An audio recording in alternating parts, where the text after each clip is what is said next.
it sounds familiar. After all, every day we talk about finding God. And sometimes it might sound simple, but it's actually a radical call, a deeply radical call, invitation to all of us.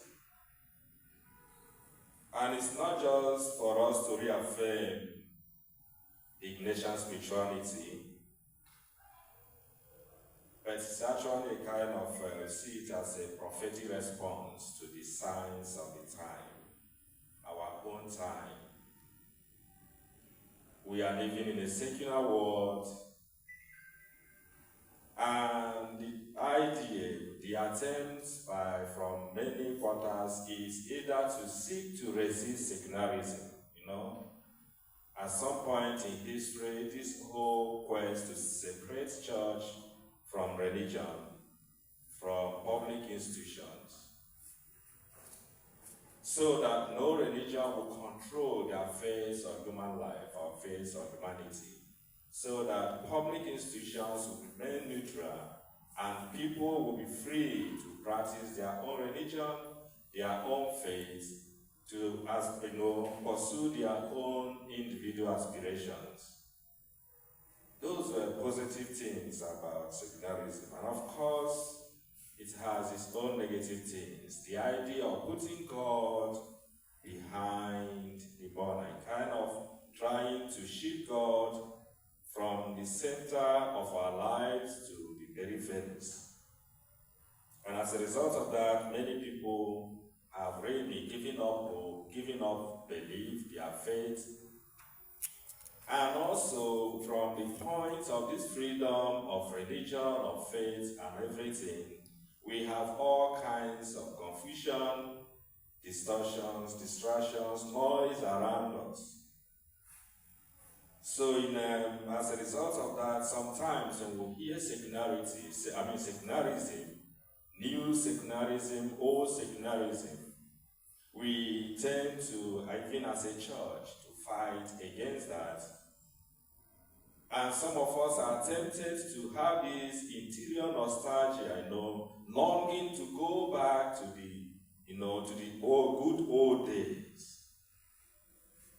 But with Pope Francis, the church urges us to really that the fight should not be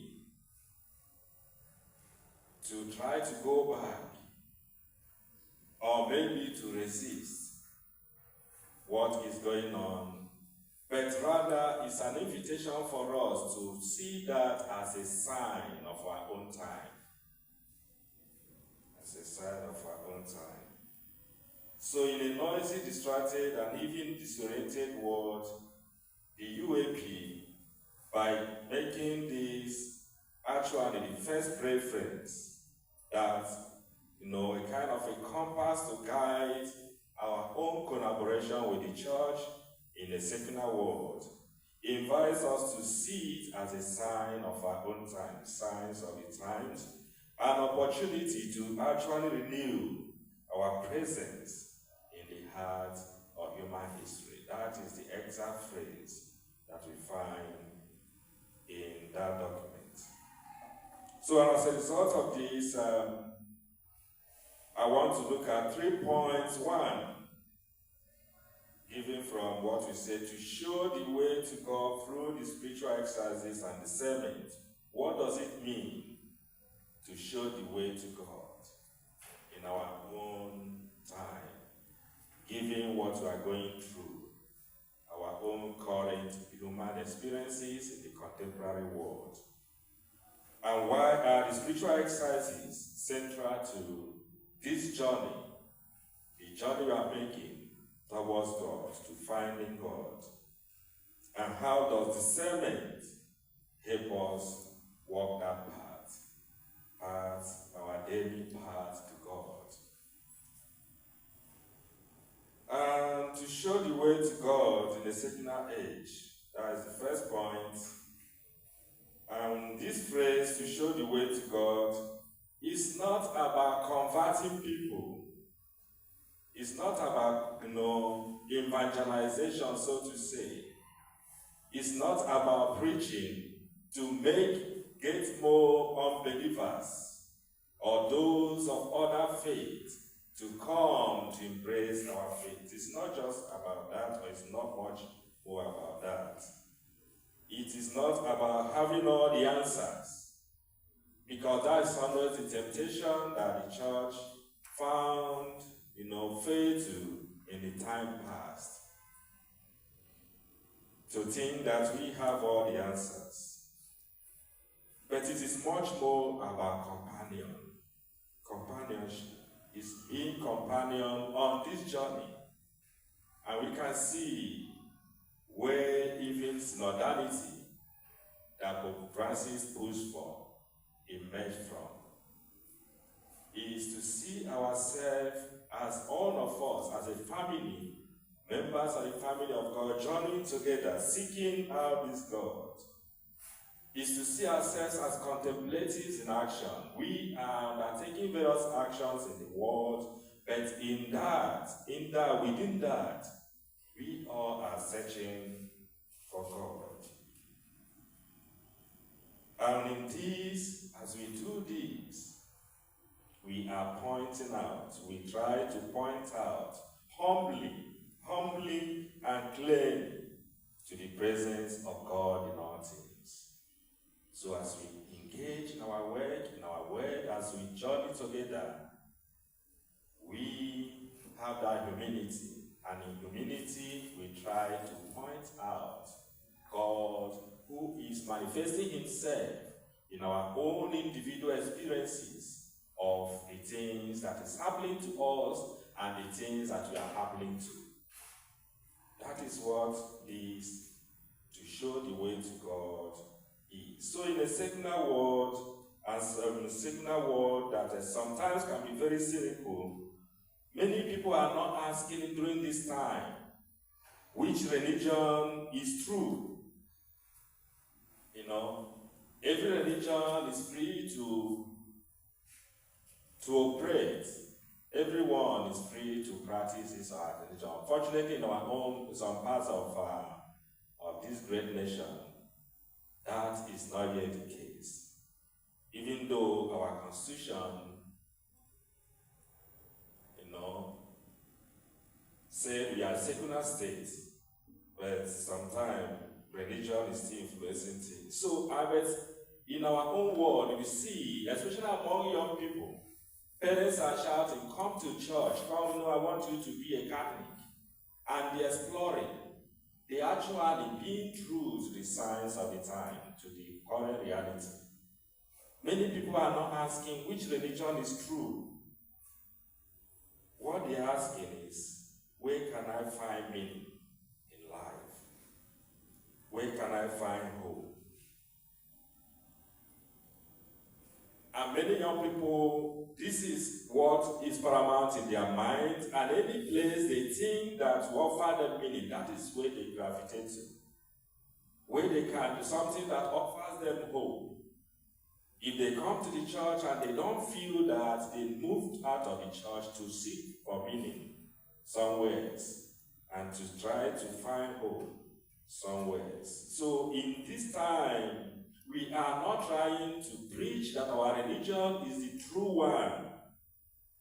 Rather, we are trying to help people to find meaning in life and to find hope. So our role as individuals shaped by Ignatian spirituality is not to impose God, not to impose answers on people, but to help them recognize the God who is already present in their life and often unnoticed.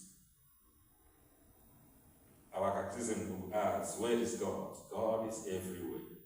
Even in that person that appears as if he or she does not have God. So, in this journey is to help them to discover that God that is already present in their life. So we think of it this way. You find in Acts chapter 8, verse 26 to 40, you see what happened. The Ethiopian eunuch was on a journey, and he encountered Philip on the way. And what did Philip do? Philip did not begin by preaching. He didn't begin by trying to propose a doctrine. Philip starts with listening to him, struggle, wrestle with what he was reading. Then, when he was invited, he began to explain. So the next thing was to lead him in that quest, in that confusion, in that battle that was going on in his mind, to help him through. And then he journeys with him. Until this Ethiopian eunuch recognizes, identifies this God that was speaking, that was disturbing him, that was disturbing his peace, and was inviting him to a greater height.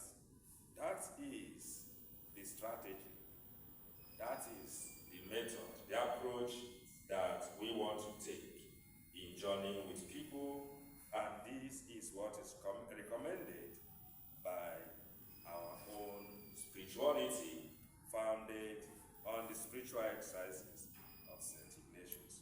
So our task is not to impose answers, but to accompany people who are seeking real questions, who are asking real questions.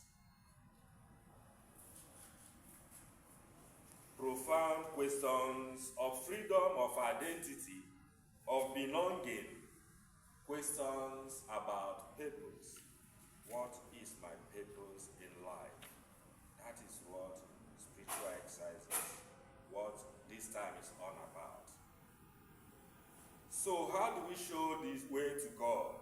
Why is the spiritual exercises unique in this journey? That is the second point I want to make. Because in these exercises are more than a retreat or a text.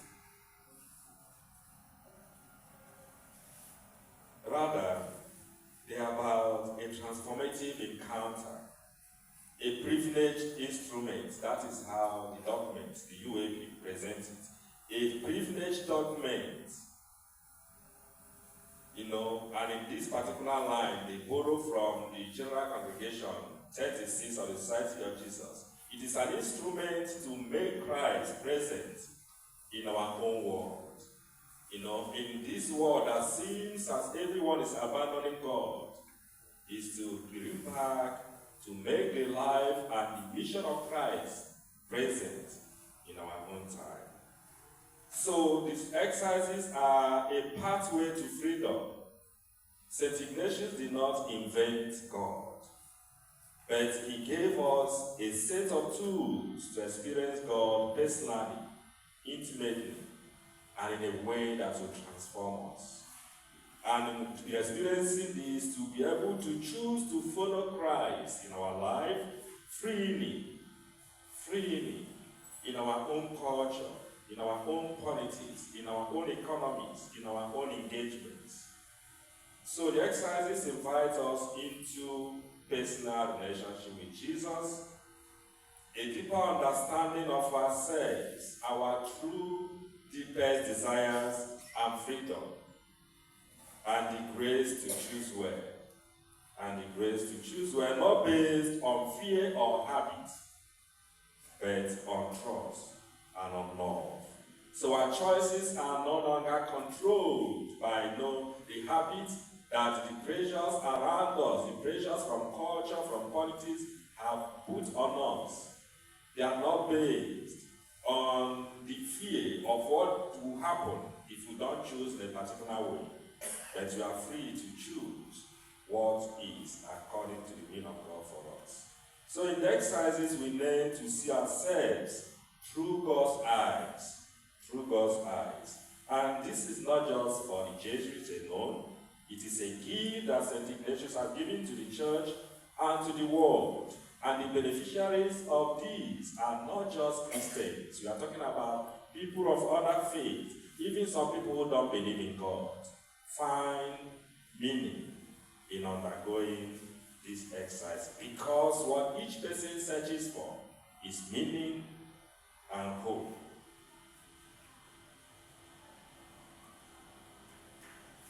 So, as Pope Francis will say, that the exercises are a school of prayer, discernment, and apostolic life. So it's for all of us. So when we give the exercises, or when we try to live it, to live the exercises, we are not just giving people a retreat. We are handing them a spiritual compass, something to guide them in their search for God. So this is not religion as obligation, but it is a relationship. We want people to come and enter into a relationship with Jesus. So the exercises are particularly suited to this secular time, this secular age, because they make space for authentic faith, faith that is not forced, faith that is not imposed, And that happens sometimes, We are born and raised Catholics. And some of the methods that our parents used to raise us actually are methods that have imposed this faith on us. And as many times we are holding on to the faith of our fathers that have not truly transformed to become our own faith. Because we are afraid that if we don't do it, we'll have problem with them. And that is why when young people get to a certain age, when they are no longer afraid, they also abandon the faith. But in this way, the spiritual exercises invite people to come to cultivate this faith freely and experience it freedom. And this is a kind of a decision not shaped by social pressures, by what is happening around us, but it's a personal conviction. So, and because of this, in the UAP, we resolve as a society and a church to go deeper into the exercises,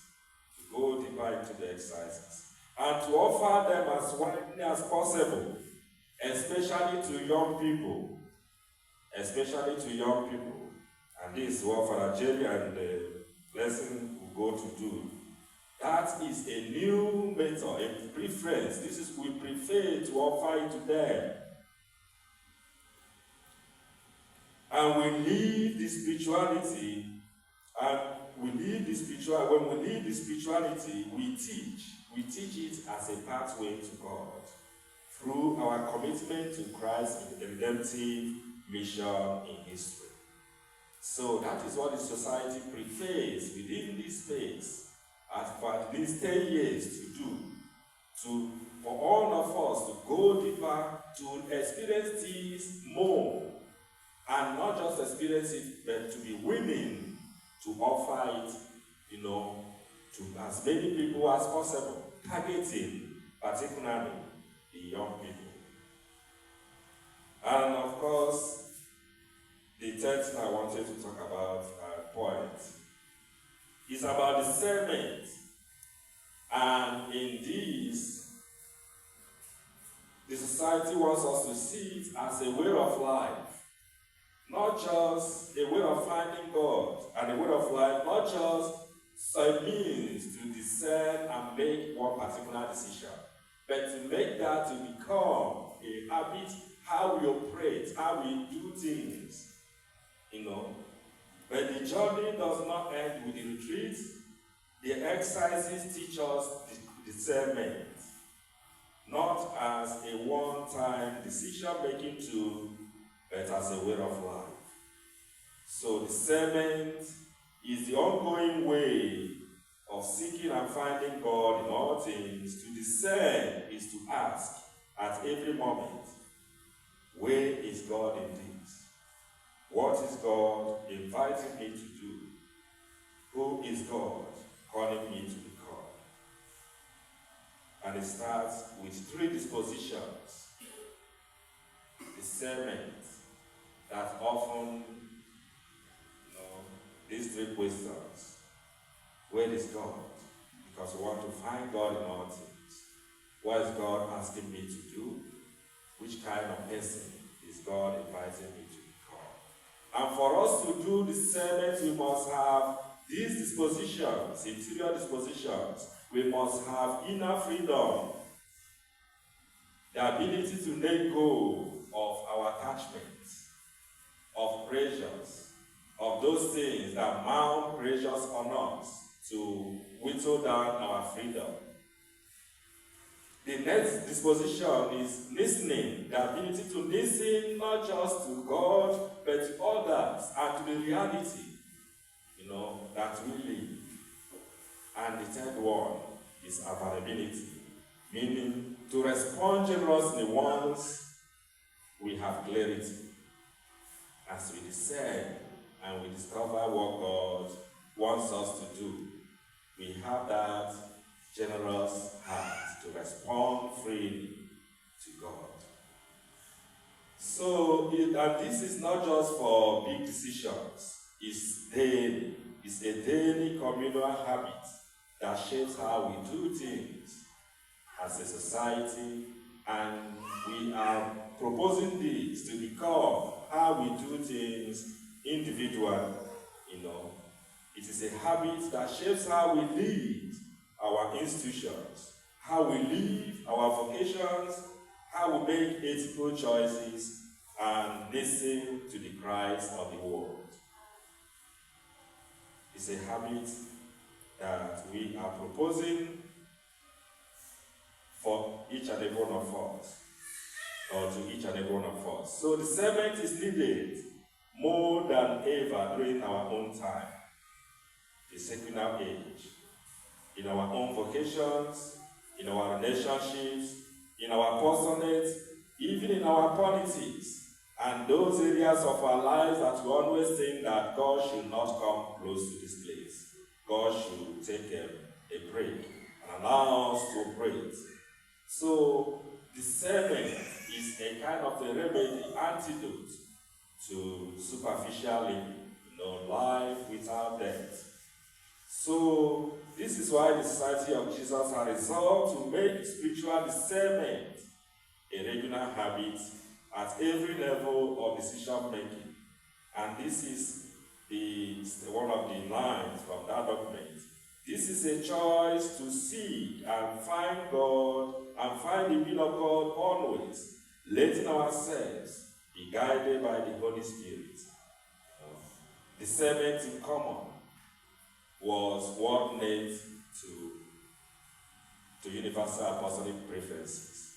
So it's in this sense, when we did that, we experienced the renewal of this in our lives. So we are not just presenting this, we are presenting it with, from experience, that discernment can actually produce beautiful things. Discernment in common, spiritual conversations, communal prayer, listening deeply is not optional. That is how the society puts it. It is now part of our way of proceeding. And when we model this, we don't just show the way to God, we walk it together.